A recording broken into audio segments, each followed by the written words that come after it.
પણ આ જ સરપંચ સંમેલનમાં પંચાયત મંત્રીની જ બાદબાકી જોવા મળી રહી છે। મનરેગા કૌભાંડમાં મંત્રીના પુત્રોની સંડોવણીની આ અસર જોવા મળી રહી છે।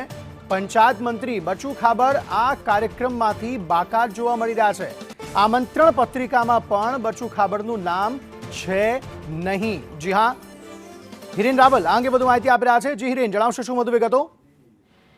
પંચાયતના રાજ્ય કક્ષાના મંત્રી બચુભાઈ ખાબડના બંને પુત્રોની કૌભાંડમાં ધરપકડ પછી તેમને તમામ સરકારી કાર્યક્રમોમાંથી બાકાત રાખવામાં આવે છે। આ ત્રીજો મોટો કાર્યક્રમ એવો છે કે જેમાં એમને બાકાત રાખવામાં આવે છે।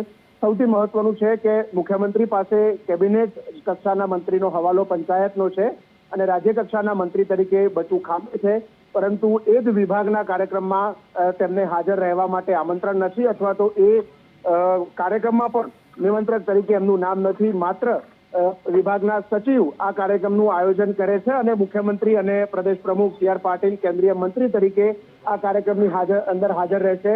તો કે આ જ વિભાગના મંત્રી કે જેમની જવાબદારી છે સંપૂર્ણ કામગીરી જોવાની, એ જ મંત્રી રાજ્ય કક્ષાના બચુ ખાબડને આ કાર્યક્રમમાંથી બાકાત રાખવામાં આવ્યા છે। આમંત્રણ પત્રિકામાં પણ એમનું નામ નથી રખાયું। આભાર સમગ્ર માહિતી આપવા માટે।